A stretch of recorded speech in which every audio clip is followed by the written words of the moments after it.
kong magsumbong sa'yo. Hey Windsor, solo traveling naman ang tito nyo papuntang probinsya via Roro. Bus nga muna ang una kong sinakyan at sunod naman ay barko. Pag akyat nyo ng barko bago ito umalis ay nakapag-dinner pa nga ako. Syempre para makatipid ay nagbaon ako ng pagkain ko.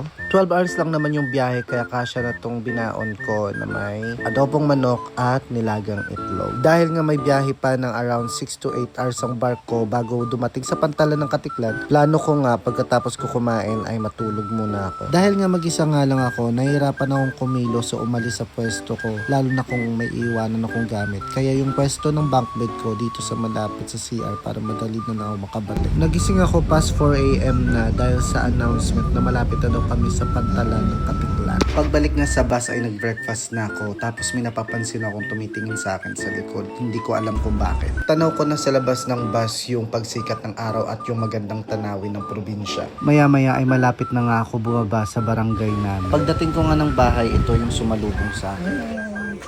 Hello.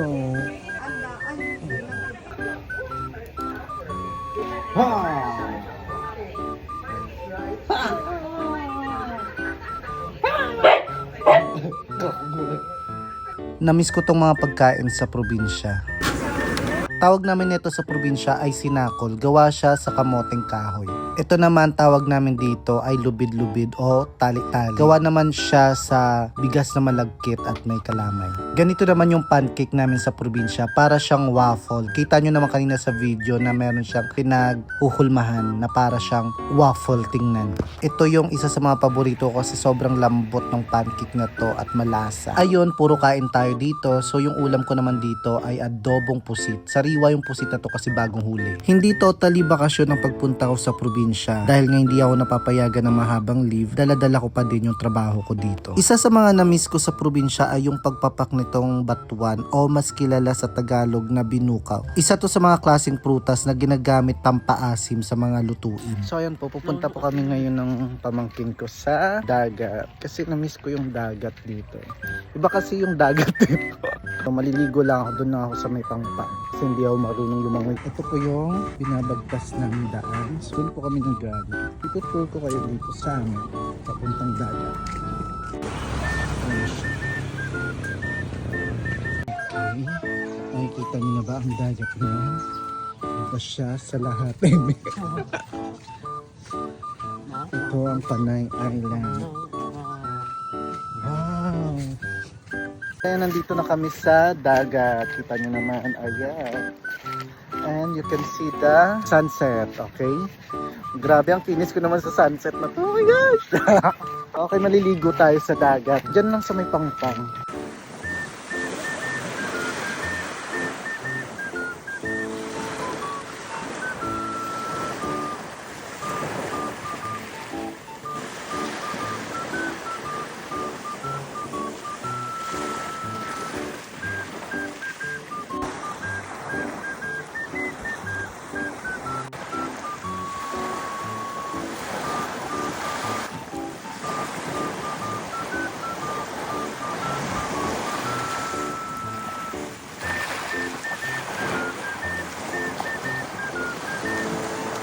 So ayan, tapos na kami maligo. Ay ako lang pala. Saglitan lang, pabasa lang ako kasi hindi naman ako marunong. Okay, so uwi na tayo. And that's all for today. Thank you for watching ba?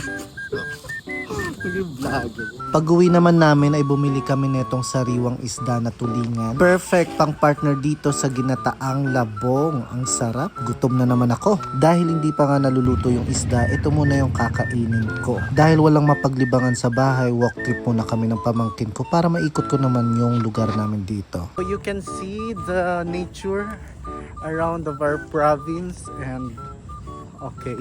Ano kaya tawag dito? Madadaanan namin itong sementeryo papuntang bayan. Meron din ditong ilog na kadugtong ng dagat. Wala pang 30 minutes ay malapit na kami sa mismong bayan. Dumating na nga kami dito sa Tibiao Plaza. In fairness gumanda na siya. And finally, nakarating na kami dito sa seaside ng Tibiao. Ang ganda ng view dito at ang presko ng hangin. Kaysa dun sa may, ano ba yun? Dolomite Beach ba yun? Char. Dadaan kami sa sementeryo pa uwi.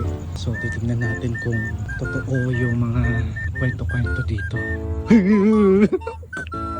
Pagka-uwi nga namin ay kakain ulit ako. Ito na pala yung tulingan, luto na siya. Sarap.